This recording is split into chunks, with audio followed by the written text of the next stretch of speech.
พี่น้องไงเนาะก็ได้มาทางพี่แล้วก็เฮาก็สิขึ้นไปเยี่ยมพยายามทำข้าว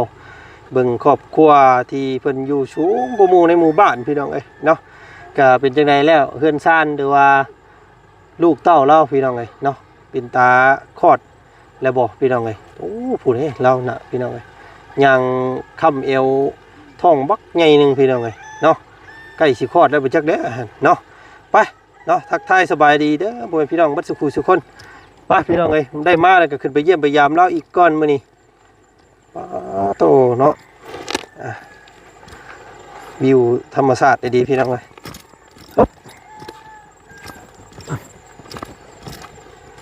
ไปตามขึ้นมาพี่น้องเลยโอ้อึ๊บโอ้โอ้ปวดดีๆนี่พี่น้องเลยเนาะเฮือนนี่ผู้เห็นบ่เสียงไก่เสียงกาห้องหยอดอยู่พี่น้องเนาะธรรมชาติผู้ผ่าป่าไม้เนาะอันเกี่ยวสะอุ่มพี่น้องเลยพักซุ่มเย็นเนาะเท่าน้ำมือทองชื่อฮอดได้พี่น้องไว้นี่ไปลุยขึ้นโอ้ยเสม็นเราอยู่สูงกว่าหมู่เนาะพี่น้องเลยเนาะคือสิบย่านและอันน้ำท่วมเลยพี่น้องเลยถ้าท่วมเพื่อนเล่านี่ตายบัดทั้งหมู่ทั้งลุมผุนเนาะโอ้เท่าละแกลึกขันย่างขึ้นมาโตชื่อได้นี่พี่น้องเลยทำเบรกเข่าเบรกยังขึ้นมานี่เป็นโบลอดรถแท้ๆนี่เนาะไปพี่น้องเลยอุ๊บ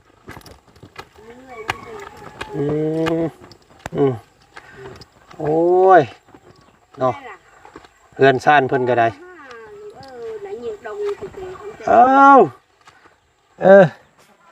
มาหาลูกเจ้าก้อนมื้อนี้เช็คเจ้าเจ้าวะต้องหอดนะพี่น้องไงเนาะโอ้พักหายใจก่อนนิดนึงเนาะพี่น้องไงเนาะกับพอได้เห็นหมู่บ้านนี่ล้นเติบพี่น้องไงเนาะกับพวกแหละ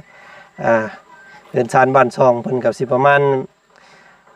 หมอดเศร้าหลังคาเฮือนพี่น้องไงเนาะโดยรวม1 2 3 4 5 6 7 8 9 10 11 12 13 14 15 16 17วันเศร้าเนาะเศร้าหลังคาพี่น้องไงหมู่บ้านนี่หมู่ใหญ่บ้านตะนางแต่ว่ามันสิล่ำขึ้นไปพุ่นอีกนิดนึงพี่น้องไงเนาะตรงขึ้นไปเรื่อยๆนี่มันสิฮอดพูดเลยบ้านสเลนเนาะตาดสเลนบ้านญาติของน้องออนเพิ่นตอนที่เฮาพาเข้าไปเอาเพิ่นตอนนั้นแหละพี่น้องไงไกลเนาะตอนน่ะพาบ่ไหวแต่ก็ถนนหนทางสั้นเนาะอันตรายพี่น้องไงเนาะบ่กล้าไปช่วงหน้าฝนเส้นทางมันลื่นมาเบิ่งทางนี้ก่อนบาดนี้พี่น้องไงโอ้ยเนาะหลังคาเราก็ยังคือเก่าอยู่พี่น้องไงยังบ่ทันได้เอายังเฮ็ดใส่อยู่เนาะฝ่าลมฝนตกมามันก็เปียกคือเก่าแล้วอันนี้พี่น้องไงเนาะมีแต่ผ้ากระจาดที่คนมาให้เล่ารอบก่อนแล้วก็เอาใส่เรียบร้อยแล้วพี่น้องไงแต่ว่าหลังคานี่ยังบ่ได้ใส่เนาะบ่มีไม้บ่หรือว่าจังใดเนาะพี่น้องเนาะโอ้โหเอ้ยเนาะยายขึ้นเบิ่งกันเด้อขึ้นก่อนเฮือนกันน้อยๆเนาะไม่เท่าแน่ไปล่ะขึ้นเฮือนนำแม่ไปพอหนึ่งเงินเชื่อเป็นนัวโอ้ยบ่มีเงินเฮากับบ่มีเงินคือกันยายเอ้ยมีเงินเด้เฮาสิเอาเงินให้นี่เนาะพี่น้องเนาะเด้อขึ้นเฮือนก่อนบาทนี่พี่น้องเอ้ยปึ๊บโอ้บันไดแล้วก็ลุงเด้งๆแค่บาทนี่พี่น้องเอ้ยเนาะแต่ผัวบ่ได้อยู่บ่มื้อนี้ผัวไปขอข้าวข้าวกินเบิดพี่น้องใช้เบิ่งเนาะข้าวเบิดผัวไปหาขอข้าวแล้วว่าซั่นเนาะตะกู้ไปขออยู่ไสสบายดี สบายดีพี่น้องเพิ่นแน่สบายดีอยู่อีหล่ะนมมืออยู่นมมือไว้เนาะบอกให้ลูกนมมือสบายดีแค่คนเพิ่นเด้อเวลาเพิ่นมาเยี่ยมมายามเพิ่นยังอยากเอาข้าวของให้กินเด้อเนาะอยู่กันครบบ่ลูกนี่ไปได้สะนอนอยู่หั่นอันผู้หญิงเห็นบ่เป็นที่ใดเด้อสะดุ้งในท้องจักเดือนเด้อนี่ โอ้ยพี่น้องไงเนาะเอาเดี๋ยวจะพอปิดคอมเมนต์กันเด้อทาง YouTube เพิ่นก็ได้พี่น้องจอยเนาะเจ้าบัดนี้เนาะมุ้ยข้าวกินที่ใดสบายพี่น้องไงเนาะเฮือนก็ยังบ่ทันได้เฮ็ดคือเก่าเนาะเฮือนเนาะมันมุ้ยไหมบ่มีไหมมีไก่มีนกแกแต่ว่าก็คุณป้าต้องขึ้นภูพุ่นติตายฝนตกมันบ่เปียกปะโทซะบ่เฮือนนี่พี่น้องเอ้ยเนาะเปียกเบิดแล้วนี่มันพอได้ส้นอยู่แต่มุงนี่เนาะพี่น้องเนาะมันไข่อยู่แต่ว่ามันดังกะสีตัวนี้มันก็แน่นหนาอยู่ซะเนาะพี่น้องโอ้ยมาเยี่ยมมายามเด้อมื้อนี้เด้อเนาะผัวไปขอเข้าบ่ไปขอข้าวอยู่บ้านจัดเบิดซำนี้เข้าหนึ่งมื้อแรกนี่ก็เบิดแล้วนี่เนาะเบิดนี่ได้สิเฮ็ดนี่ได้บาดนี่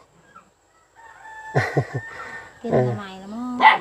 หาหน่อไม้แกงน่ะกินเนาะพี่น้องเอ้ยเด็กน้อยก็ตาดำๆบ่ฮู้อีโนอีเน่ซ้ำนี่พี่น้องเอ้ยลูกในท้องกำลังสิออกมาอีกบาดนี่เนาะสิเอาเข้ามาได้ใช้เด้อให้เพิ่นกินบาดนี่ไปหาคอเอาเนาะได้เพิ่นสิได้อยู่บ่เพิ่นไปแต่เช้าเพิ่นบ่ไปแต่เช้ายังบ่มาอยู่พี่น้องเอ้ยเนาะไก่ขอให้เพิ่นได้ข้าวได้น้ำมาน้ำในเด้อมื้อแดงเนาะจังซั่นนี่มื้ออื่นนี่บ่มีข้าวกินได้นี่พี่น้องเอ้ยเนาะโอ้ทรงผมลูกเพิ่นก็คักอีหลีพี่น้องทรงกบนางพังเนาะไผตัดให้ผมเพิ่นนี่พอบ่โอ้ใหญ่ไปไว้เด้อชาวคำเด้อหาข้าวหาน้ำซอยแม่เด้ออีหล่ะเนาะไปหาเวียกหางานเฮ็ดซอยกันโอ้ยสิว่าจังใดพี่น้องเอ้ยต้นทุนชีวิตเฮามันบ่คือกันเนาะเอ้ยเนาะเฮาอยู่ในสภาพแบบแบบซี่ก็ลูกผู้นี้ออกมาพ่อเด้อบาดนี้เด้อพ่อมียากินบ่มียากินพี่น้องเอ้ยเนาะให้ลูกออกซะก่อนบ่าวจันสิเอายาให้เนาะมีอยู่ยาคุมบ่าวจันซื้อมาหลายอยู่เนาะให้ผู้นี้ออกซะก่อนจังกินเด้อ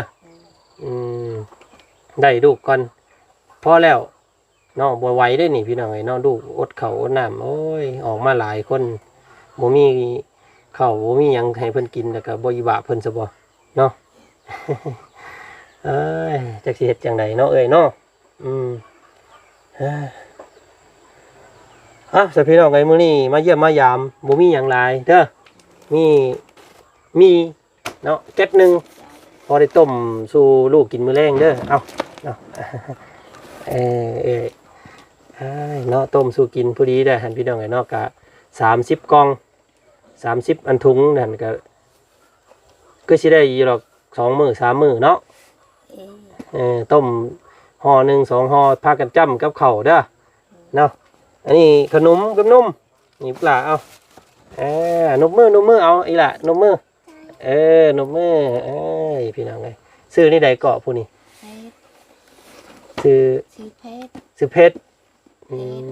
รน้องเพชรพี่น้องไงโอ้ยเนาะจักปีอะไรผู้นี้ลูกกกบ่ฮอดแล้วบ่10 ปียังเนาะประมาณ8เนาะ8แล้วก็ผู้นั้นก็ประมาณ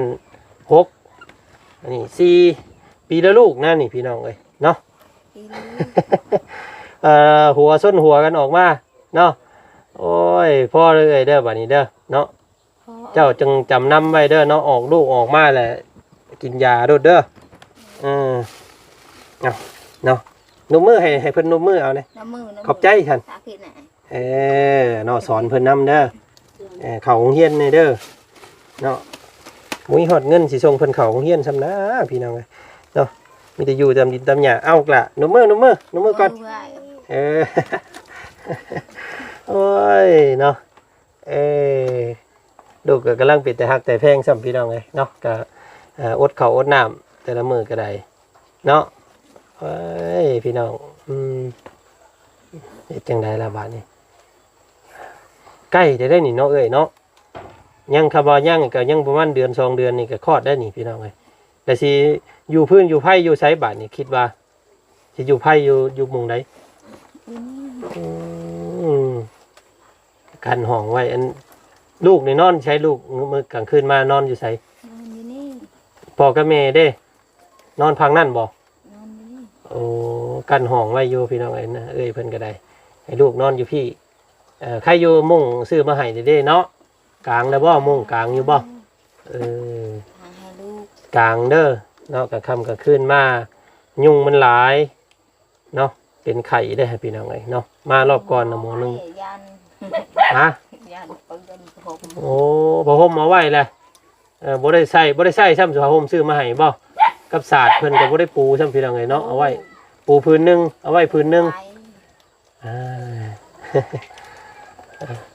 เพื่อนเรานี่ก็คำว่าหลังคาเน้นนานี่ก็คือสิเด่นทนทานกว่านี้อยู่เนาะเป็นแต่อยู่ขึ้นกว่านี้อยู่ดอกกับแป้นกับหยังมีใส่ให้เล่านี่ก็คือสิโอเคอยู่พี่น้องเอ้ยอันนี้โอ้ยเนาะกินข้าวกับหยังปลาดุกกินข้าวมื้อนี้กินผักกาดกินต้มผักกาดจ้ำแจ่วมื้อแรงเด้อมื้อแรงสิกินกับหยังมื้อแรงนี่กินมีนี่พี่น้องเอ้ยเนาะมาแต่ละรอบก็ครอบครัวเพิ่นก็ยังบ่ไปใส่คือเก่าพี่น้องยังซ้ำเก่าเนาะมามอบสิ่งของไรให้ก็ยังคือเก่าจักสิเฮ็ดจังไดพวกเพิ่นก็ได้เนาะกำเฮาบ่เฮ็ดบ่สร้างให้ก็แล้วเท่านั้นพี่น้องเนาะการเนื่องในมันก็อุปกรณ์เนาะไม้ต่อหอกตามเพิ่นก็จักสิหาใช้บ่แล้วก็ได้พี่น้องเอ้ยเนาะคิดเห็นไม้ก็อยู่ไกลรถล่างก็บ่มีบาดนี้เนาะก็โอ้ลำบากอยู่พี่น้องเอ้ยเอ้ามื้อแรงบอกผัวเจ้าเด้อว่าบ่าวจันมาหาเสิดอกเนาะเพิ่นเอาข้าวของมาให้เด้อเนาะฝากให้อ้ายเพิ่นเบรกไม้เบรกตอกมาซ่อมแซมเฮือนแน่เนาะให้มันดีกว่านี้นี่เด้อ เตรียมพื้นเตรียมดัวไว้ถ่าแล้วนี่พี่น้องเอ้ยสักหน่อยก็เนาะได้ย่างกันได้นี่พี่น้องเอ้ย เมียคลอดลูกนี่ก็โอ้ยลำบากแค่นี้เนาะไปใช้บ่ได้เจ้าก็ได้เนาะเมื่อยเจ็บแข้งเจ็บขาแล้วบาดนี้พี่น้องเอ้ยช่วงเมื่อยใช่เอ่ยเจ้าเมื่อยบ่นี่อยู่เฮือนเชียร์ญาติรอดเชียร์ญาให้ท่องไปสิก็ไปบ่เจ้าก็ได้ไปบ่ย่านบ่กิ่งลงมาแต่ภูหั่นเว้ยย่านผัวเฮ็ดผู้เดียวเบิ่งหญ้าหลายหญ้าหลายผัวเฮ็ดผู้เดียวแล้วย่านผัวเมื่อยเนาะพี่น้องเอ้ยอุ้มลูกอยู่ในท้องขึ้นไปเนาะให้เอื้อยผู้นี้เอาน้องถ่ายอยู่เฮือนบ่ไก่บ่ให้เจ้าไก่บ่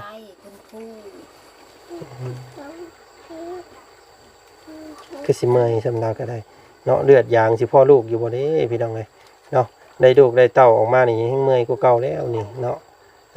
เสียเลือดเสียยางการอยู่การกินบ่อุดมสมบูรณ์พี่น้องเอ้ยเนาะมันต้องบำรุงเด้อยู่ในท้องแบบนี้มันต้องมีไข่ต้องกินข้าวให้ครบ5 หมู่เนาะมันจังเลือดยางมันจังเพียงพออันนี้โอ้ยอดมื้อกินมื้อพี่น้องเอ้ยเนาะลูกออกมาก็จักสิเป็นได้ใดแล้วว่าซั่นซะเนาะเข้าก็กินบ่หลายเบิ่งแพงไว้ให้ลูกเป็นหมดที่ยันลูกกินยังน้องสู้ๆเด้อเด้อเนาะพุ่นแหละโอกาสหน้าผ้าใหม่ ถ้าได้โอกาสมีโอกาสเข้ามาอีกเดี๋ยวว่าอันว่าจันทร์สิแวะเข้ามาเยี่ยมใหม่อีกเด้อมื้อนี้เมื่อป้าก่อนเด้อบาดนี้เด้อเนาะเบิดเวลาเลยพี่น้องเอ้ยเนาะเอา บอก ขอบใจเด้อสันเนาะพี่น้องเอ้ยเนาะเอาพากันต้มกินปั่นอันกินเนเด้อเจ้าก็ได้มันจังมีแห้ง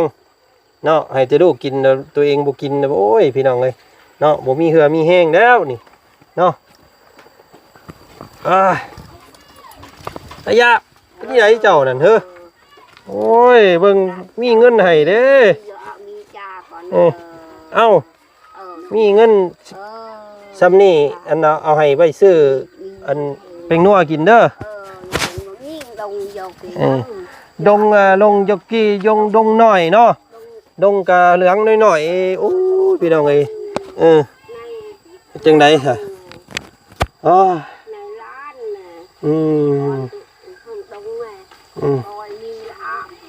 ย่าเพิ่นดอกเพิ่นหาเฮ็ดเองเนาะ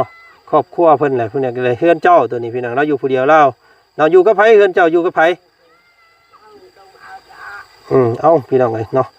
เว้าบ่เข้าใจกันนะบาดนี้พี่น้องเอ้ย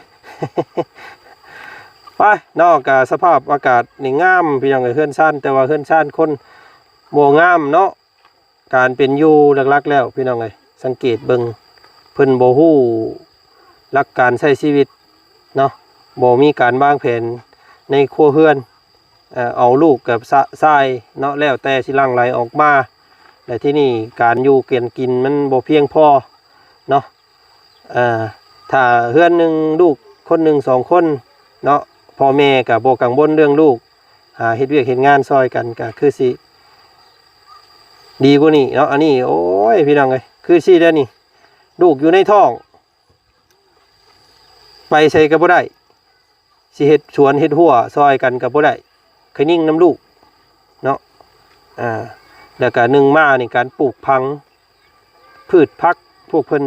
บ่ได้ปลูกนี่พี่น้องเนาะเดินเป็นเลินเป็นหญ้าหลายถ้าปลูกพักปลูกมีไว้กินเนาะก็คือสิบ่คัดสนแต่ว่าเพิ่นบ่ได้ปลูกเนาะบางคุ้งบางห้วยมีกกหนึงคอรออยู่พี่น้องเนาะใหญ่ขึ้นมาซ้ำแขนเนี่ยก็ปิดต้อยตำกินญาติกันกินแซวโอ้ยเนาะมันก็เลยจักสิเฮ็ดจังไดเนาะพี่น้องเอ้ยยังแก้บ่ถึกจุดอยู่พวกเฮาก็ได้เอาข้าวของมาให้เพิ่นกินก็กินมื้อนี้ก็อื่นก็เบิดเนาะถ้าเป็นไปได้นี่ว่าจันคิดว่าอยากได้อยู่เมล็ดพันธุ์พืชเนาะเอามาย้ายให้พวกเพิ่นปลูกพี่น้องเอ้ยเป็นพวกหมากอะเตียวเนาะเขือแข้งหมากพริกหมากพายหมากกันแนวกินหมากกินยังนะพี่น้องเอ้ยเนาะมาปลูกให้เพิ่นปลูกแล้วก็เอาเมล็ดพันธุ์มันไว้เนาะอันนี้โอ้ยบัวไว้อันนี้พี่น้องเลยเนาะให้มือเศร้ามือแรงเบิดซื่อเอาเป็นกำลังให้ใจให้เด้อพี่น้องเลยเนาะมื้อนี้ทางพวกเฮาขอเดินออกก่อนบาทนี่พี่น้องเลยเนาะก็ฮอดบาทนี่ไปทางเคยละเดินทางก่อนบาทนี่